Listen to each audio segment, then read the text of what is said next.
सकते हैं।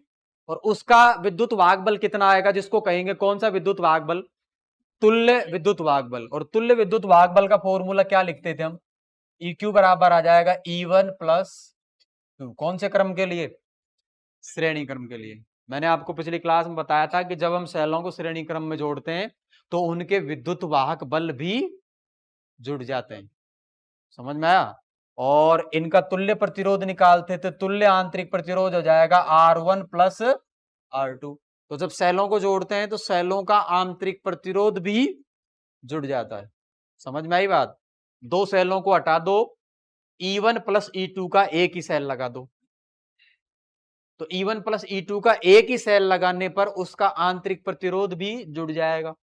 मान लीजिए R1 की वैल्यू 2 ओम है, R2 की वैल्यू भी 2 ओम। क्लियर हो रही बात, ये हमने पिछली क्लास में निकाल लिया। पिछली क्लास में मैंने धारा निकालना बताया था आपको। धारा का फॉर्मूला क्या आ जाता है, देखो यहां से आ जाता है E इक्वलेंट बटे R प्लस R इक्वलेंट। परिपथ में धारा कितनी बहेगी, तो यहां आप E इक्वलेंट की वैल्यू पुट कर दोगे, E इक्वलेंट की वैल्यू कितनी आ जाएगी, E1 प्लस E2, और R इक्वलेंट की वैल्यू पुट कर दोगे R1 प्लस R2। आप सर्किट में बहने वाले क्या ज्ञात कर सकते हैं, धारा। ये हमने पिछली क्लास में पढ़ लिया। और अब जो हम स्टार्ट करने जा रहे हैं वो नेक्स्ट आ जाएगा सेलों का कौन सा संयोजन, सेलों का समांतर क्रम संयोजन। अब इसमें भी वही काम करना है कि समांतर क्रम में कितने सेल लगा देंगे, कितने सेल लगा देंगे, सेलों का समांतर क्रम संयोजन। अब हम क्या कर रहे हैं, दो सेल लगा रहे हैं, कौन से क्रम में, समांतर क्रम में। और मेरा काम क्या है, मुझे एक्चुअल में करना क्या है, मुझे करना यह है कि मैं दोनों को हटाकर कितने विद्युत वाहक बल का एक ही सेल लगाऊं, मुझे यह निकालना है। श्रेणी क्रम में तो तुल्य विद्युत वाहक बल कितना आ जाता है, E1 प्लस E2। अब कितना आएगा उसका सूत्र निकालना है मेरे को, समझ में आया, क्लियर हो रही है बात।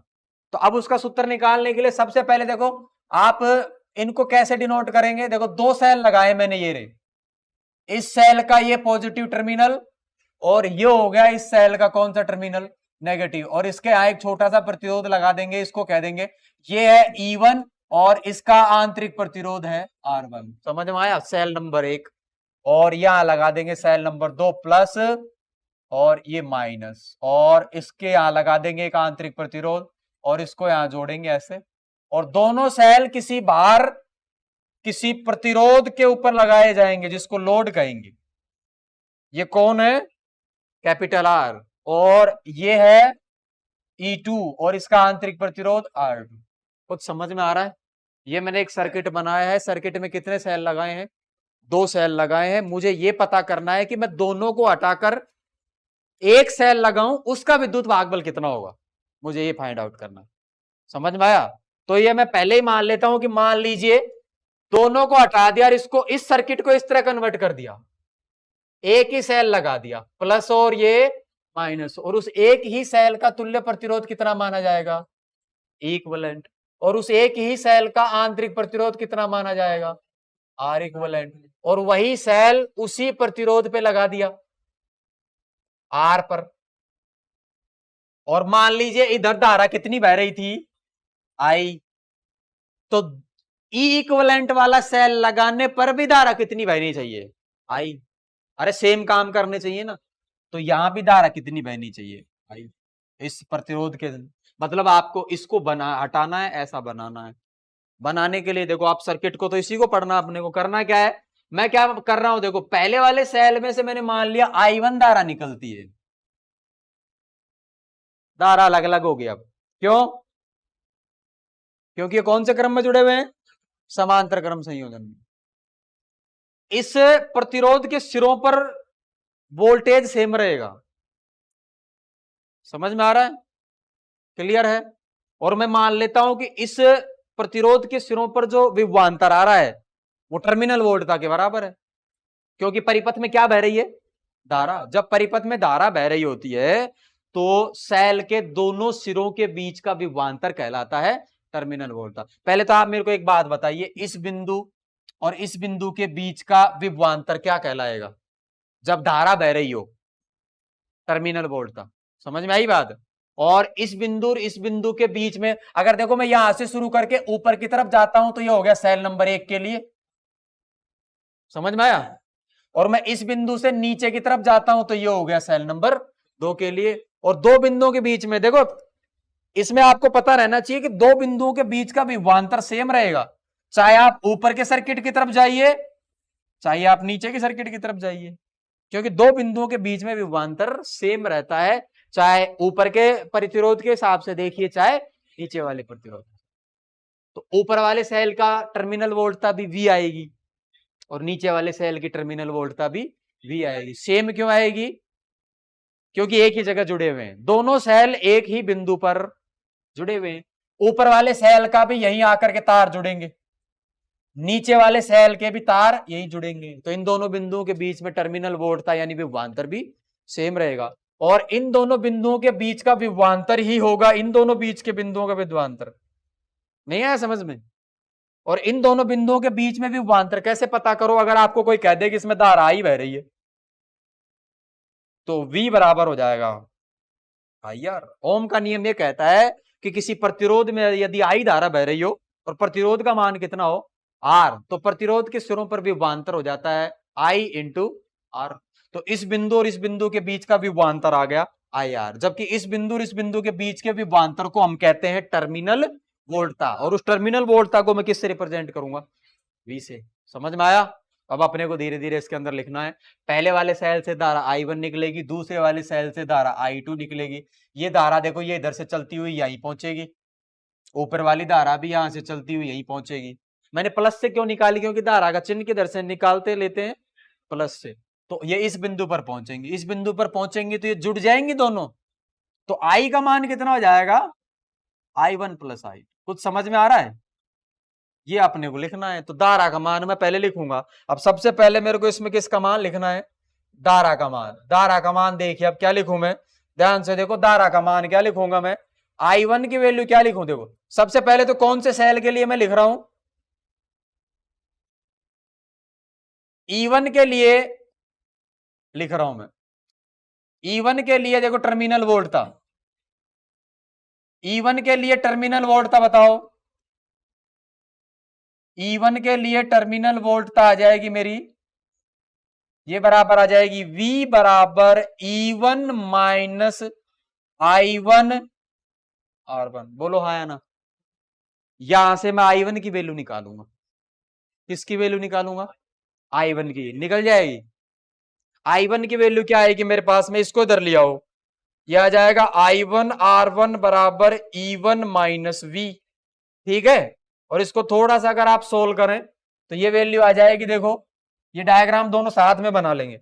इसको अगर आप सोल्व करते हैं तो ये वैल्यू आ जाएगी, ये वैल्यू आ जाएगी, यहां लिख रहा हूं मैं,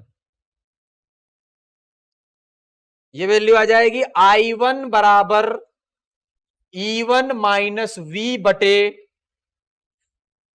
R1। समझ में आया? और अब मैं लिख रहा हूं कौन से सेल के लिए? E2 के लिए। E2 के लिए अगर मैं टर्मिनल वोल्टता लिखता हूं तो वो वैल्यू आ जाएगी, E2 के लिए वैल्यू क्या आ जाएगी? V बराबर, अरे एक बात बताइए, मैंने दोनों को V कैसे ले लिया? दोनों की टर्मिनल वोल्टता मैंने सेम कैसे ले ली? क्योंकि दोनों सेल एक ही बिंदु पर जुड़े हुए हैं, दोनों का नेगेटिव टर्मिनल एक बिंदु पर, दोनों का पॉजिटिव टर्मिनल एक बिंदु पर, तो धारा बहेगी तो विभवांतर भी सेम रहेगा। तो टर्मिनल वोल्टता V बराबर मैं लिखूंगा E2 माइनस IR2। समझ में आ रहा है? ये E2 माइनस IR2, और यहां से मैं किसकी वैल्यू निकाल दूंगा?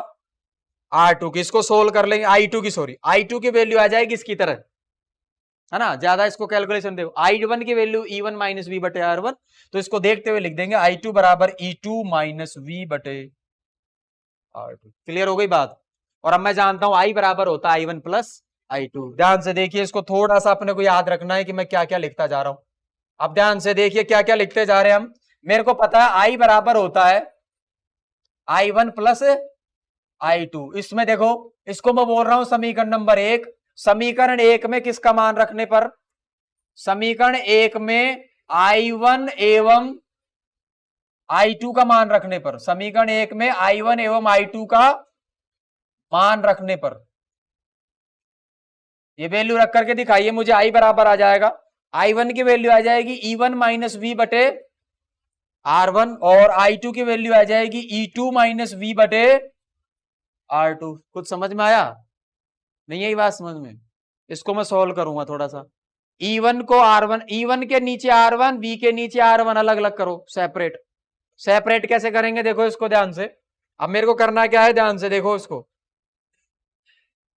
ध्यान से देखिए, समीकरणों को एक एक करके मैं लिख रहा हूं इसको, और मैं डिवाइड कर रहा हूं इधर, देखो यहां कर रहा हूं आगे। अब इसको लिख सकते हैं, मैं लिख दूंगा I बराबर लिखूंगा E1 बटे R1 और लघुत्तम बाद में लेंगे E2 बटे R1, सॉरी E2 बटे R2 प्लस करके लिखूं, प्लस E2 बटे R2। इसमें से क्या माइनस होगा, माइनस का V बटे R1, मैंने माइनस कॉमन ले लिया और V भी कॉमन ले लिया साथ के साथ। कुछ समझ में आ रहा है? और ब्रैकेट लगाया 1/R1 और प्लस 1/R2। कुछ समझ में आया? इसको सोल्व करके यहां लिख रहा हूं, इधर देखिए ये वैल्यू आएगी मेरे पास में I बराबर, थोड़ा सा इसका एलसीएम ले लो। अब इसका एलसीएम अलग अलग जगह लेना है 2 बार। R1 R2 का एलसीएम लेकर के दिखा दीजिए मुझे, R1 R2 और ऊपर लिखूंगा मैं E1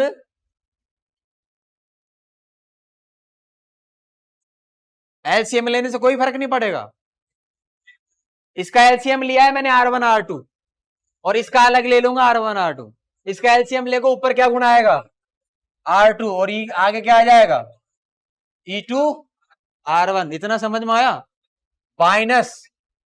माइनस के बाद में ये V और ब्रैकेट लगाओ, ये नीचे देखो R1 R2, ऊपर लिखेंगे R2 प्लस R1। ये कुछ समझ में आ रही बात? नहीं आया समझ में? मेरे को V निकालना है, क्योंकि तुलना तो V की समीकरण से ही कर सकते हैं। मेरे को V निकालना है, इसको इधर ले आओ,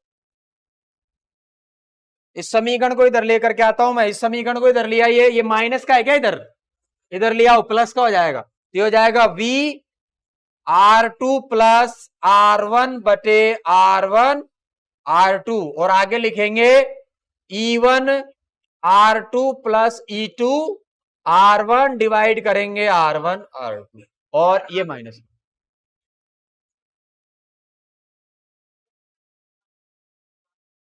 किसमें? अच्छा हाँ आगे करना है ना, ये कहां गया? अच्छा हाँ ठीक है, ठीक समझ में आई बात। E2 R2 नहीं है, क्या है ये, E2 R1। ठीक है, ये तो चल ही रहा है, E1 R2 E2 R1। ठीक है, और नीचे आ जाएगा R1 plus R1 into R2 और ये टर्म इधर चली गई और ये यही है, I किधर आ जाएगा, राइट साइड, माइनस का I। बोलो हाँ या ना? लेकिन मेरे को ध्यान रखना, कंपैरिजन मेरे को उसी इक्वेशन से करना है। कौन सी इक्वेशन? V बराबर E equivalent minus I into R equivalent. तो मुझे उसका जैसा बनाना पड़ेगा इसको, तो मैं बनाने की कोशिश कर रहा हूं। आगे देखो क्या करना है, इसको ध्यान से देखिए, आगे देखिए समीकरण को क्या करें। अब आगे इस समीकरण को क्या करूं, मुझे केवल V चाहिए यहां पर, मुझे केवल क्या चाहिए, V। तो ये जो नीचे आएगा ना, ये गुणा में आ जाएगा इसके। तो मैं देखो क्या लिखूंगा, मैं इसको लिखूंगा V बराबर आ जाएगा मेरे पास E1 R2 plus E2 R1। ये ऐसा कैसा था जो था ही, और जब इसको डिवाइड करोगे ना आप अकेले अकेले से, तो इसको आ जाएगा, देखो बाहर से देखो R1 R2 ऊपर आ जाएगा और नीचे आ जाएगा R2 प्लस R1 और माइनस में आ जाएगा, देखो ये R1 R2 ऊपर चला जाएगा, माइनस में I पहले आएगा और गुणा में आ जाएगा R1 R2 बटे R1 प्लस R। ये समझ में आई बात? क्लियर है? अब आप इस समीकरण की तुलना, इसको देखो काट दो, ये कट गया। फाइनल समीकरण आ जाएगा V बराबर E1 R2 plus E2 R1, नीचे डिवाइड करूंगा मैं R1 R2, sorry R1 R2 तो हट गया, R1 R2 तो कट गया भाई, बच जाता है कितना, केवल R2 प्लस R1 और माइनस में आ जाएगा I और ये वैल्यू आ जाएगी R1 R2 बटे R1 प्लस R। कुछ समझ में आई बात? और जो डायग्राम था उसके हिसाब से देखिए, डायग्राम जो शुरुआत में बनाया था मैंने, याद है आपको? ये वाला डायग्राम याद है? इस वाले डायग्राम के हिसाब से मेरे को समीकरण लिख करके दिखा दीजिए धारा। इसके हिसाब से मुझे लिख करके दिखाओ कि ये दोनों सेल जितना विभवांतर यहां उत्पन्न कर रहे थे V के बराबर, कितने सेल? ये दोनों सेल यहां कितना विभवांतर उत्पन्न कर रहे थे? V के बराबर। ये अकेला सेल भी उतना ही विभवांतर उत्पन्न करना चाहिए। तो यहां अगर विभवांतर, इस जगह विभवांतर कितना आ रहा है, इस जगह और इस जगह का विभवांतर यदि V है तो मैं इसको लिखूंगा, देखो V बराबर आ जाएगा E इक्वलेंट माइनस इसमें धारा कितनी बहेगी I। अरे दोनों में सेम रखूंगा धारा। सेम क्यों रखूंगा? इन दोनों को हटाएंगे तो जो एक लगाएंगे वो वही काम करना चाहिए थे जो कितने कर रहे थे, 2 कर रहे थे, तो उतनी धारा तो बहाएंगे इसमें, तो धारा सेम रखेंगे। तो E equivalent I into R equivalent, समझ में आया? इस समीकरण से लास्ट वाली जो समीकरण आई थी उसकी तुलना करने पर, समझ में आया? तो लास्ट वाली समीकरण को देखिए, अब एक बार ये यही लिख लेंगे। लास्ट वाली समीकरण को देखो, लास्ट वाली समीकरण क्या आ गई मेरे पास? तो यहां लिखूंगा मैं उपरोक्त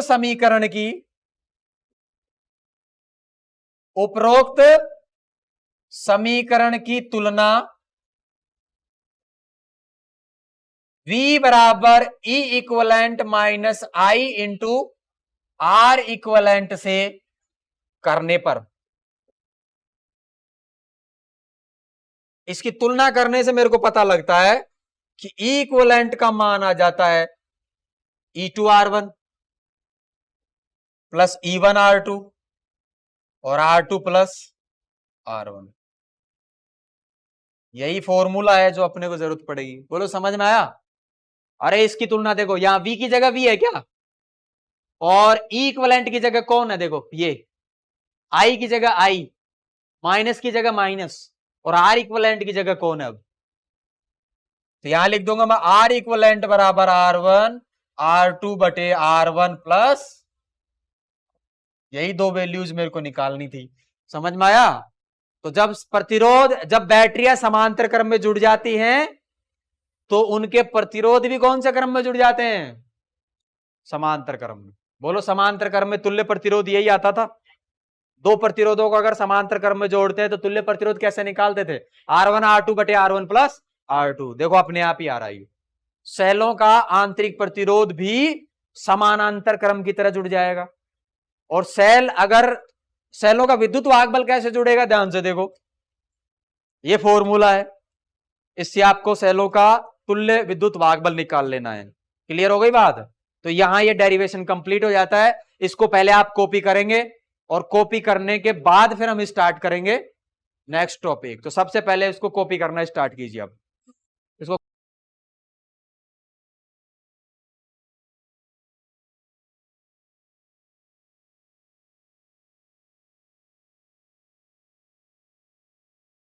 हम नेक्स्ट टॉपिक आ जाता है अपना कौन सा नियम? किरचॉफ के नियम। नेक्स्ट टॉपिक में आप देखेंगे किरचॉफ के नियम। अब सबसे पहली बात तो क्या क्या होते हैं इनको,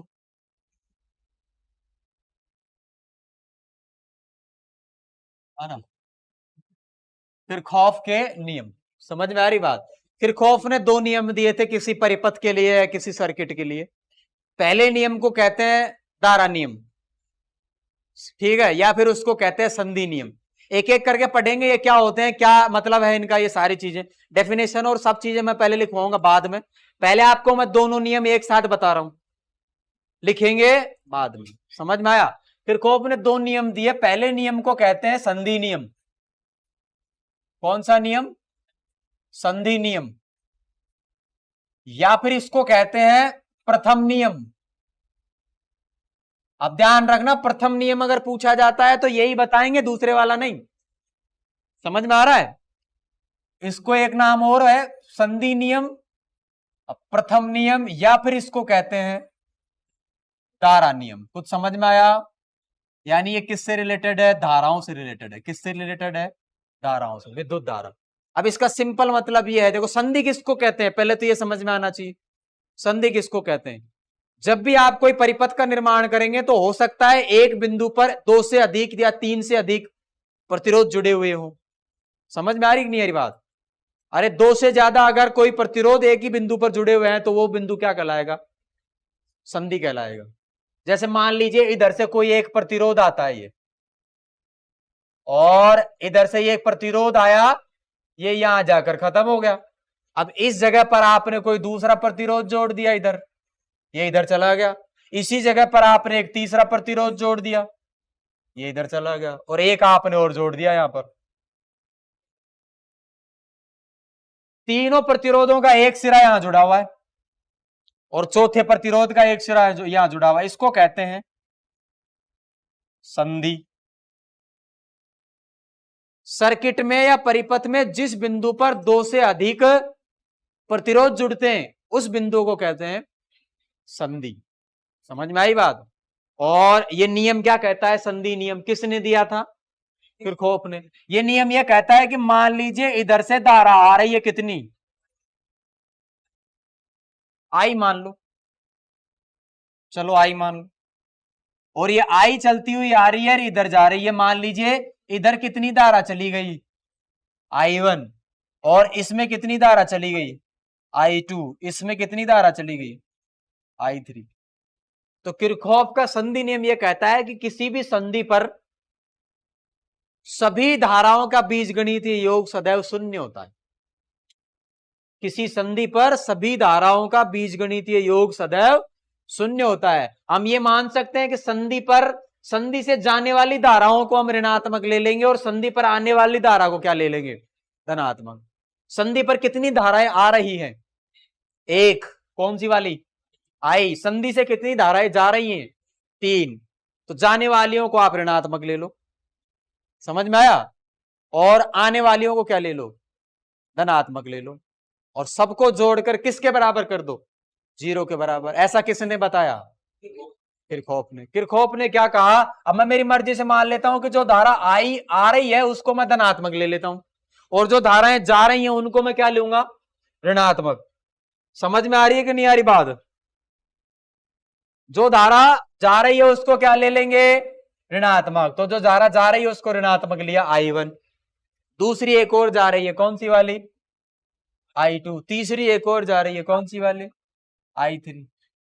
और किरचॉफ ने यह बताया कि इन सब का योग 0 के बराबर होता है। उसको किसके बराबर कर दिया? 0 के बराबर। यानी आप जनरल फॉर्मेट में यह भी लिख सकते हैं कि किसी भी संधि पर सभी धाराओं का बीजगणितीय योग सदैव 0 होता है। यह भी किसका नियम है? किरचॉफ का नियम। या फिर एक तरीका और देखो इसको समझने का, इसको सोल्व करो रे थोड़ा। I बराबर आ जाएगा I1 plus I2 plus I3। और इससे पता है हम क्या कह सकते हैं? इससे हम ये कह सकते हैं कि किरचॉफ के संधि नियम के अनुसार किसी संधि पर आने वाली धाराओं का योग सदैव बराबर होता है जाने वाली धाराओं के योग के बराबर। आने वाली धाराएं कितनी है? I। जाने वाली धाराएं कितनी है? I1 plus I2 plus I3। तो मैं क्या लिखूं? आने वाली धाराओं का बीजगणितीय योग बराबर जाने वाली धाराओं का योग। ये हुआ किसका नियम? किरचॉफ का संधि नियम। या तो ये कहो कि किसी भी संधि पर सभी धाराओं का बीजगणितीय योग सदैव 0 होता है, या फिर ये कहिए कि संधि पर आने वाली धाराओं का बीजगणितीय योग सदैव बराबर होता है जाने वाली धाराओं का। क्लियर है बात? एग्जाम में न्यूमेरिकल आया था इसके ऊपर, देखो इतना सिंपल और छोटा न्यूमेरिकल, आपको समझ में आएगी बात। एग्जाम में प्रश्न दे रखा था कि ये है 2 एम्पियर। ये कितना एम्पियर है? 2 एम्पियर। यहां ये I1 I2 लिखा हुआ नहीं था, यहां ये कुछ लिखा हुआ नहीं था, I1 I2 I3 कुछ लिखा हुआ नहीं था। समझ में आया रे कुछ? सिर्फ अपने को क्या दे रखा था इसमें कि ये एक प्रतिरोध है और यहां 2 एम्पियर धारा जा रही है और इधर से धारा आ रही है, ऐसे एरो लगा दिया, यहां लिख दिया 4 एम्पियर। समझ में आया? और इधर लिख दिया 2 एम्पियर। और यहां लिख दिया आई, और आपसे एग्जाम में पूछा गया कि आई का मान ज्ञात करें।